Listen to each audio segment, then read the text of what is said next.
প্রত্যেক মা বোনের নির্দিষ্ট টাইমে প্রত্যেক মাসে কিছু সময়ের জন্য পিরিয়ডকালীন নামাজ মাপ হয় কি হয় না? এই গাইবান্ধার লোকজন এগুলো কি জানেন কি জানেন না? নাকি খালি আমার বউ বেটিরই হয়? আপনাদের বউ বেটির এগুলো কিচ্ছু হয় না? ও মূর্খতা সবই হয়। এখানে পরিষ্কার একটা হাদিস মনে রাখেন, নামাজ কিন্তু 5 ওয়াক্ত ফরজ নারী পুরুষের উপর, কিন্তু আল্লাহর বিধান দেখেন মা বোনের যখন পিরিয়ডকালীন সময় মাসিকের সময় চলে আসে তখন যদি নাপাক অবস্থায় নামাজ পড়ে নামাজ হবে? এই জন্য আমরা বলি মহিলা মানুষকে মাতাব্বরি দিও না, দেশের সংসদ চালাইতে দিও না, কারণ দেশের সংসদ চালানোর অধিবেশন যখন বসবে আর ওনার যদি পিরিয়ডকালীন সময় হয় তাহলে পট্টি বেঁধে নাপাক গায়ে সংসদে ঢুকতে হবে। জোরে বলেন ঠিক কিনা? এই জন্য ইসলাম মহিলাদেরকে ইমামতি দেয়নি, কারণ এই মাসে প্রত্যেক মাসে 10 দিন ছুটি খাইলে ইমামতি থাকবে না।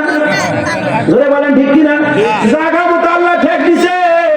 তাহলে নামাজ একটা পর্দার বিধানের চাইতেও মারাত্মক বিধান। দেখেন নামাজ ফরজ, কিন্তু নির্ধারিত টাইমে আল্লাহ বলছেন এখন নাপাক শরীরে আমি আল্লাহ নামাজ নিব না, তোর মা এখন ছুটি কাটা।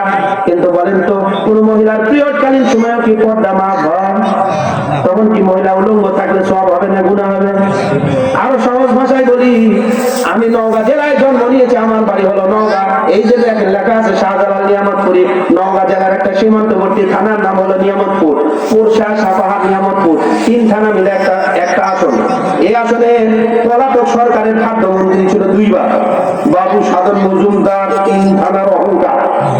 এই 3 থানার মধ্যে একটা থানার নাম হলো নিয়ামতপুর। আমার জন্ম হলো ওইখানে। আমি আমার জন্মস্থানে দেখেছি কোন পুরুষ মানুষ মারা গেলে আমরা তাকে 3 কাপড়ে দুনিয়ার থেকে বিদায় করেছি, মহিলা মানুষ মারা গেলে 5 কাপড়। আপনাদের এই বোনার পাড়ার অবস্থা কি? মহিলা মানুষ মারা গেলে আপনারা কি 3 পিস পরান? 5 কাপড়। কয় কাপড়? আরো জোরে বলেন তো, জোরে বলেন। আমার হাতে যদি মাইকের ফ্লোর থাকতো আপনাদের দিকে শোনাতাম, তাহলে আপনারা নিজেরাই সাক্ষী যে মরে যাওয়া মহিলা উলঙ্গ করে যদি ওই রাস্তায় আমি ফেলে রাখি, বলেন তো এখান থেকে ওয়াজ শুনে একটা বেনামাজি ছেলে যাওয়ার সময় কি বলবে? মেয়েটা উলঙ্গ হয়েছে আমি না দেখি, তাই বলবে? নাকি বলবে সর্বনাশ, কি এবার তারা মেরে ফেলেছে, আমার চাদর দিয়ে তার আগে ইজ্জত ঢাকি? জোরে বলেন ঠিক কিনা? যত বড় লুচ্চা হোক, লম্পট হোক, বেনামাজি হোক, সেও চিন্তা করবে আরে কার জানি মা, কার জানি বোন এখানে উলঙ্গ অবস্থায় পড়ে আছে, সে তার গায়ের চাদর ওখানে দিবে ঠান্ডার মধ্যে থাকলেও, সে বলবে আমার চাদরের দরকার না, ইজ্জত আগে রক্ষা হোক।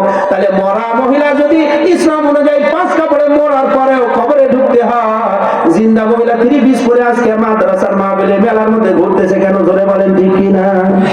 এই তো ম্যানকে জিবাদ করছে, তাদের বউ বেটি আসছে, এদের কপালে খারাপই আছে। মরে যাওয়া মহিলা যার 4 পয়সার দাম নাই, মরে গেছে, ডেড বডি, এই মহিলা দিয়ে কি হবে? এই মরে গেছে, একদিন কি করবে না? ঘাস কাটে নিবে? ভাত রান্না ও কিছু করতে পারবে? নিজের গোসল নিজে? তাহলে মরে যাওয়া মহিলাকে ইসলাম এত সম্মান করেছে, যে সমস্ত নাস্তিকের বাচ্চারা নারীবাদী সংগঠন করে ওরা বলে ইসলাম নাকি নারীকে ঠকিয়েছে। ইসলাম নারীকে এত মর্যাদা দিয়েছে, মরা নারীকেও আল্লাহ বলেছেন 5 কাপড়ে আল্লাহ দরবারে তোমরা হাজির করো। সুতরাং বেঁচে থাকা অবস্থায় 3 পিস বললে মানুষের জীবনের হক আদায় হবে না। জোরে বলে ঠিক কিনা? হবে? মরে গেলে যদি 5 কাপড় লাগে, জিন্দা থাকতে গেলে 5-8টা লাগবে, কারণ জিন্দা থাকতে তো ঝামেলা হওয়ার সম্ভাবনা। হাঁটতে দেখা যায়, বসতে দেখা যায়, কথা বলতে দেখা যায়, সামনে পিছনে উঁচু নিচু বোঝা যায়। তাহলে ইসলাম বলেছে, আম্মা জান আয়েশা সিদ্দিকা রাদিয়াল্লাহু আনহা বলেন 3 পিস এটা তোমার ঘরের ভিতরের কাপড়, তুমি 3 পিস পরে ঘরে থাকবে, বাইরে বের হলে মোটা কাপড়ের একটা বোরকা পরবে, যেটা কোনো নকশা থাকবে না, রংসং থাকবে না, শর্টকাট হবে না, পাতলা হবে না, কারুকার্য করা হবে না। কিন্তু আমাদের দেশের মা বোন এতটা খান্নাস, এমন বোরকা দাদি পরে পিছন থেকে মনে হয় নাতিন, সামনে গিয়ে দেখি গালের একটা দাঁতও নেই। জোরে বলেন ঠিক কিনা? এগুলো কি আমাদের মা বোনের দোষ না? এগুলো কি দোষ ঠিক করতে হবে না দুনিয়ার থেকে? তাহলে আপনি সারা জীবন ধরে এইগুলি যদি ল্যাংটামই করেন তাহলে মাহফিল করে লাভ কি? আমাদের চেয়ে বড় আফসোস হয়, এই যে দেখে আমার বউ বেটি আপনারা দেখলে সব হবে না গুনাহ হবে? আমার বউ বেটি যদি আপনাদের সামনে এখন চেহারা দেখায়, সব হবে না গুনাহ হবে? এই পাশে যারা চেয়ারে বসছেন বলেন তো, সব হবে না গুনাহ হবে? গুনাহ হবে? হবে? এই সবাই সংসদ যদি এটা হয় তাহলে একমত হওয়া লাগবে, তাছাড়া তো জয় যুক্ত হবে না। বলতেছে আমার বউ বেটির চেহারা আপনাদেরকে দেখালে সব হবে না গুনাহ হবে? আমার চেহারাটা আপনাদের বউ বেটি দেখাচ্ছেন কেন? আসছেন কেন? এটা তো যুক্তির কথা। আমার বউ বেটি যদি আপনার জন্য গুনাহ হয়, আপনাদের বউ বেটি আবার দেখতেছে, এটা কি সব হচ্ছে? আপনি শুনবেন তাফসীর, আপনি চেহারা দেখতে আসছেন কেন? আমি কি আফ্রিকার জঙ্গলের কোনো বাঘ? আমার নাকের ছিদ্রি 5টা?